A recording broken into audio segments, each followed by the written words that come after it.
What humbug is this? Mark me, Ebenezer Scrooge, for I am the ghost of products' future. And why have you come here this night? To show you the products you will create if you don't listen to your market and solve for market problems. What kind of insane products are these? The kind your company's inside-out approach will produce if you fail to heed my warning. Briefcases for dogs? A ventilated umbrella with extra large holes? An app only for scheduling past dental appointments? Madness! Who needs this stuff? Exactly. These are the kinds of products you will continue to make in the future if you do not mend your ways and solve real market problems. Oh, ghost of products future, please tell me what I must do to avoid such a disastrous fate. To change your future, you must attend a Pragmatic Institute course in the present. Shall I take the courses online or in person? It matters not the format. Whichever is most convenient for you. The education and instructors are the same, and you shall receive the knowledge you require to avoid a future that includes Goggles for goldfish. No! Visit pragmaticinstitute.com to learn more.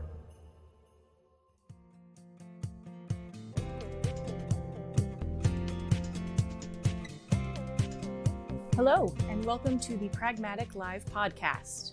I am your host today, Kelli Lapointe, the Content Marketing Specialist for Pragmatic Institute, and I am here at the OReilly AI Conference with Roger Megulus, the VP of Radar at O'Reilly. Welcome to the show. Thanks. So why don't you start by telling us a little bit about your background and your role at O'Reilly? Sure. I have a kind of a confluence of have some business academics and business experience and programming experience. And in the 90s, I found we call data warehousing a great combination of the two things. Mm-hmm. And as I started doing that, and I was in the Bay Area, I started getting interested in how you could do that in an open source way.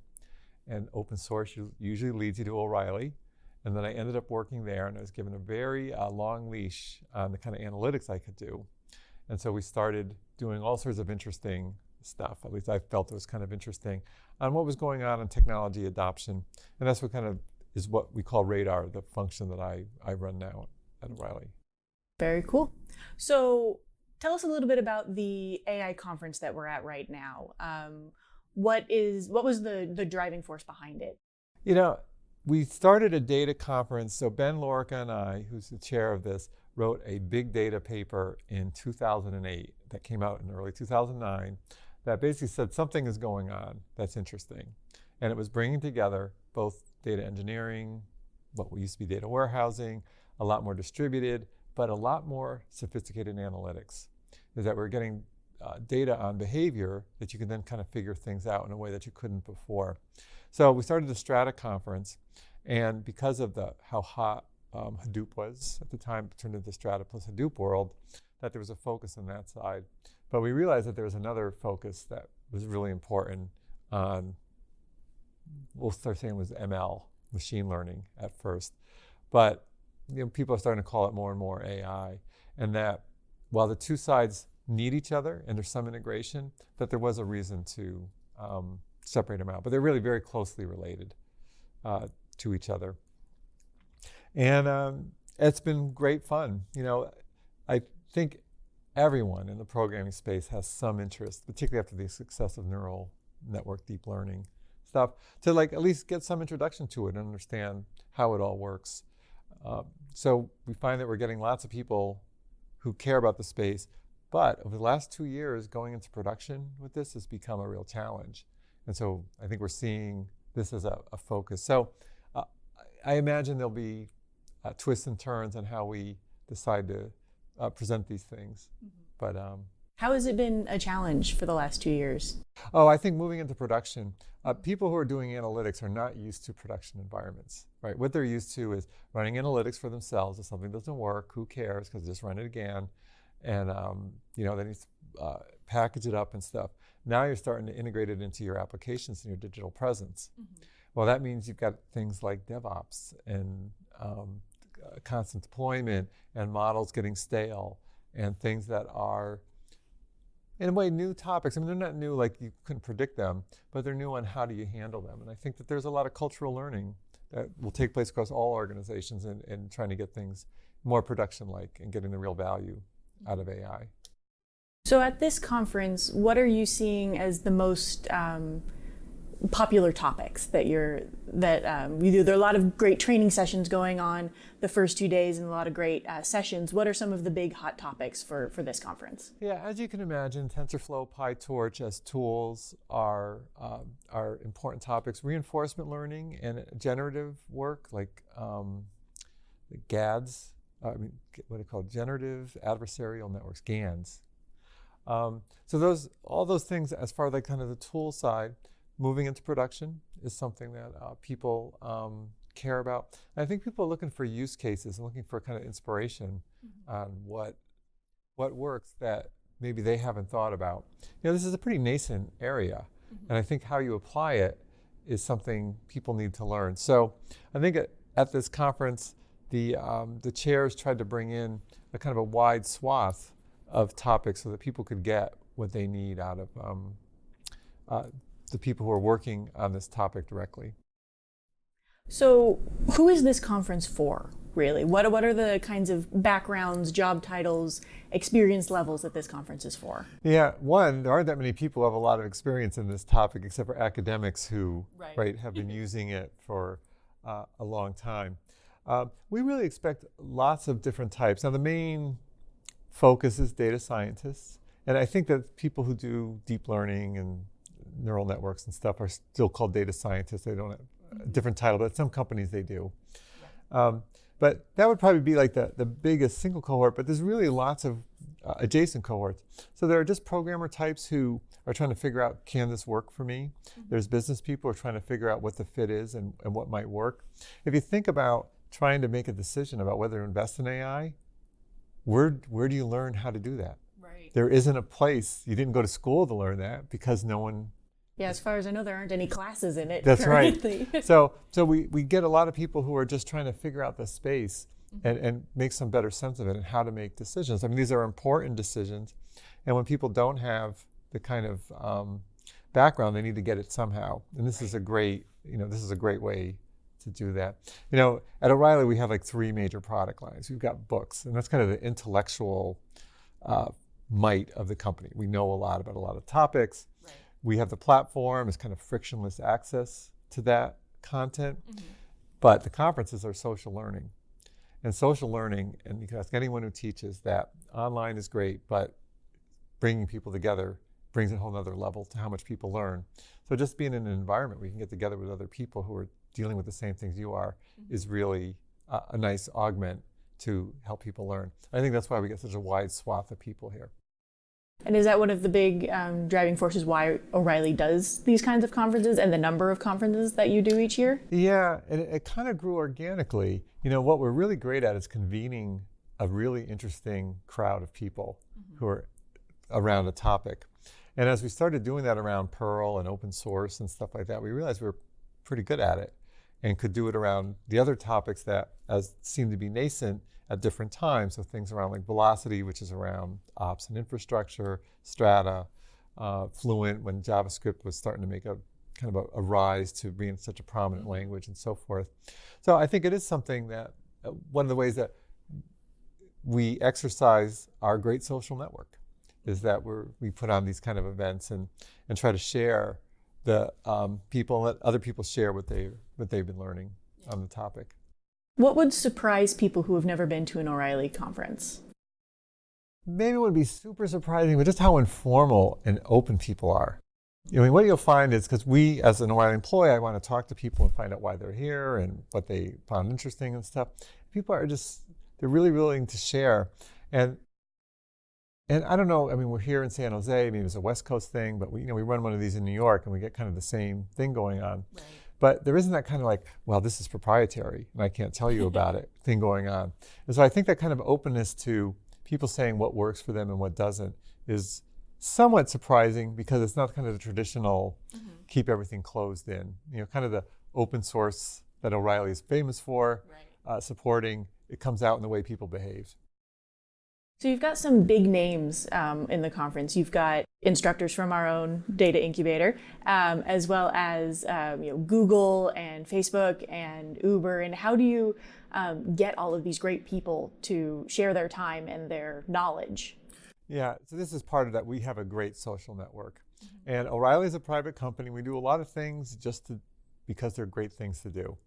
And so with the community that we know, we try to help people out as much as we can. We give them an opportunity to spread the knowledge they have. That's our tagline is spreading the knowledge of innovators. And we try to have the better books on the topics that we cover and better conferences. And I think people like to be associated with that. So we reject, I think it's like an 8-to-1 ratio of the proposals we get. So people want to be here, and we take a really strong editorial first stance at it. So you've got to do a good proposal, and you've got to have takeaways, and it can't be too much how great my product is. It's more people learning.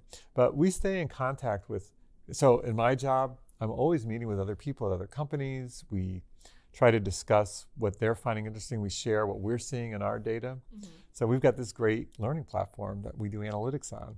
So we can say what's getting traction in different spaces. And that's, of course, a lot of companies find that pretty interesting because we have kind of an enterprise audience on the platform. And, they're not doing this to prove a point. Yeah. This is just what they're trying to do. Right. And so we're able to share that. So I think there's a lot of reciprocity going on. And I think people are happy to be here because it's a relatively prestigious place to be. What are some of the most memorable proposals that you've seen from companies? Are there any that stick out in your memory? There isn't, but I will talk about a keynote. We have Andrew Ng gave one in San Francisco where he asked for 3 whiteboards and gave an extremely enjoyable, funny, insightful lecture on what works and what doesn't from his perspective in the AI space. And it was so, I don't know what the right word is, but being in a whiteboard and the way he's got a great sense of humor and in a self-deprecating kind of way, it was really, really fun to see. I'm pretty sure you can just see that online. I think it was maybe from 2 years ago. Okay. So I don't know if the proposal would have said that it was, it was going to be so memorable, but it was memorable and a lot of fun. So for anybody who hasn't been to an O'Reilly conference, what would you tell them about considering it in the future?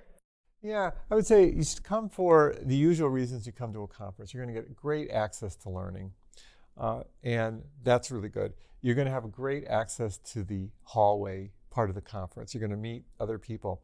And really, I don't think there's anything better from learning kind of the profound things than finding someone who's a peer at another company who you're connecting with, and you're finding out stuff that they've learned and you're sharing what you've learned in that kind of deep way. And so expect that to be as much about the event as going to the sessions, and let it kind of fall over you. Try to get some variety of things. Don't just go to the things that you are most interested in learning, but maybe check out a couple things you don't really know. Because what you might find is that there's something adjacent to your area that ends up being really valuable. And that's one of the reasons we have a wide range of topics at these things, so you can pick up these other things. The other thing is, it's almost like what people say about meditation, is that this is a chance for you to get away from your day-to-day. So if you can clear your mind and kind of relax, you're just going to pick up from the ambience a lot of stuff, and you're going to be able to process it in a way that's different than if you listen to a double-time podcast or you quickly read something online. That you'll get this kind of great, it just feels more insightful when you really let yourself get into the flow of the conference.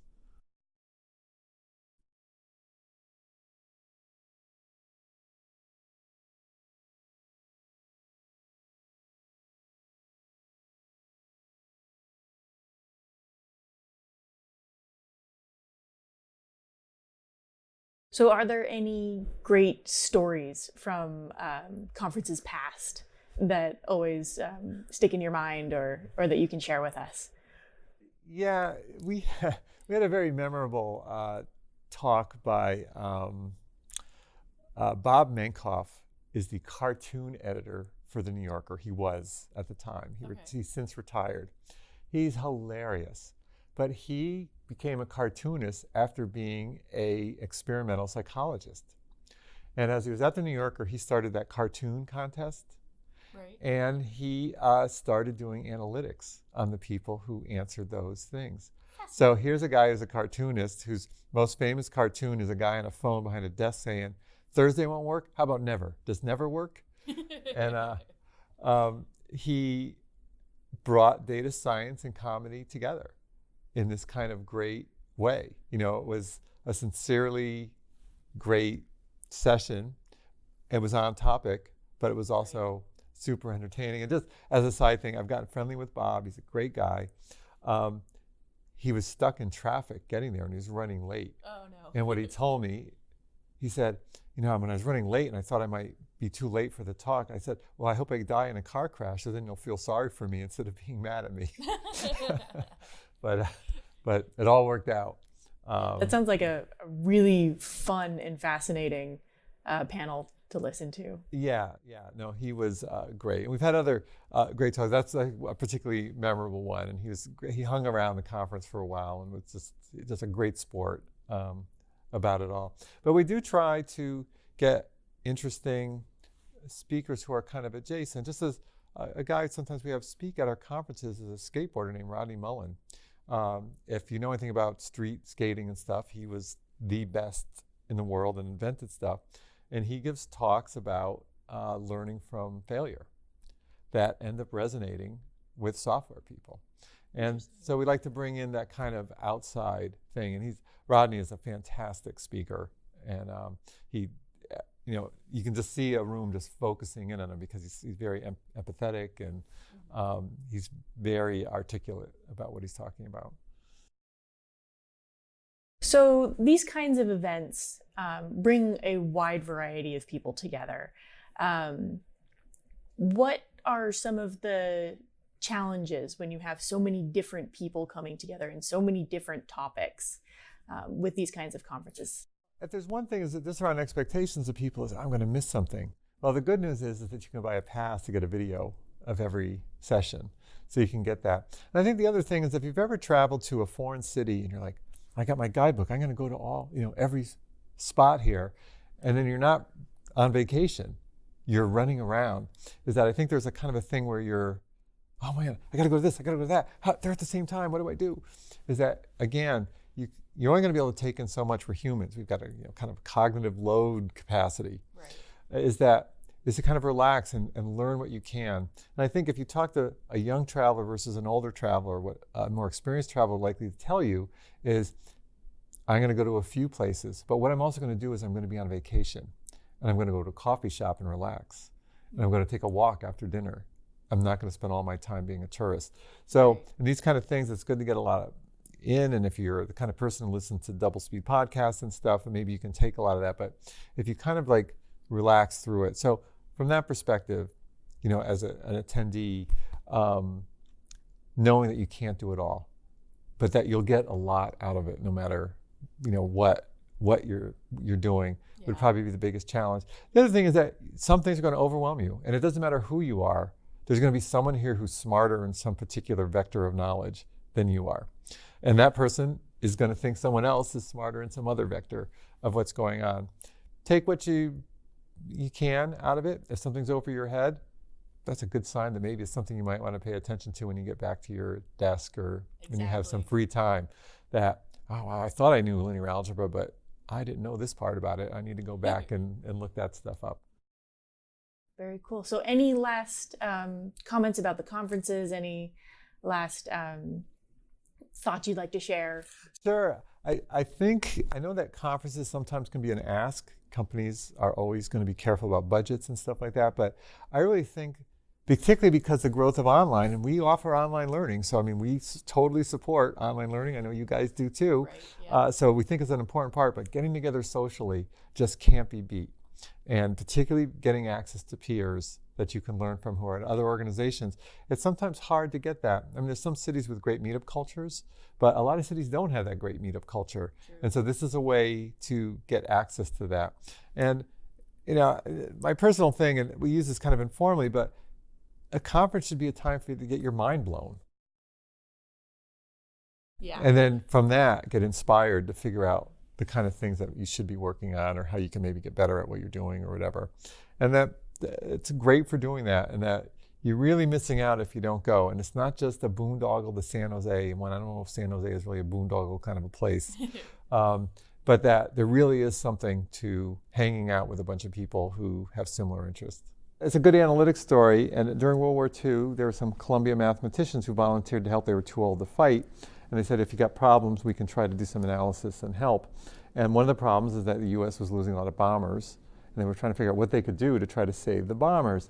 And so they gave, I forget the guy's name, but they gave this mathematician where the planes were being hit by bullets and stuff. And so imagine that what it showed was that the bullet holes were near the wings and all over the fuselage, but not really at the engine, and not so much at the tail, like that kind of thing.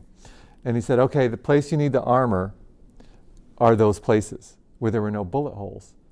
And they were like, what do you mean? Why wouldn't we, all the bullet holes are showing where we should probably armor. He said, no, these are the planes that came back. The planes you lost probably got hit in those places. But the planes can take those areas. So getting that kind of different perspective, like asking the right question, right, is a really important part. And I think that's what you get when you go to like a conference and go talk to other people, is you hear a story like that.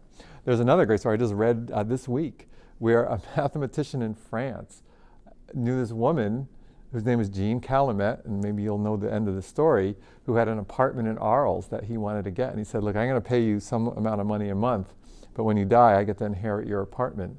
And she's the woman who's lived the longest in history. So she lived to be 121, and he died long before she did. So I never got the apartment. So I just show like that's another analytic story, is that in aggregate, he made the right decision. At the time in France, women lived to be about 80. But in the particular, he happened to pick the most extreme outlier he could pick to get that in. So. Awesome. Well, thank you very much for being on our show, Roger. And don't forget to subscribe to our podcast so that you never miss another great episode. And we will be back next week with another great topic. Thank you.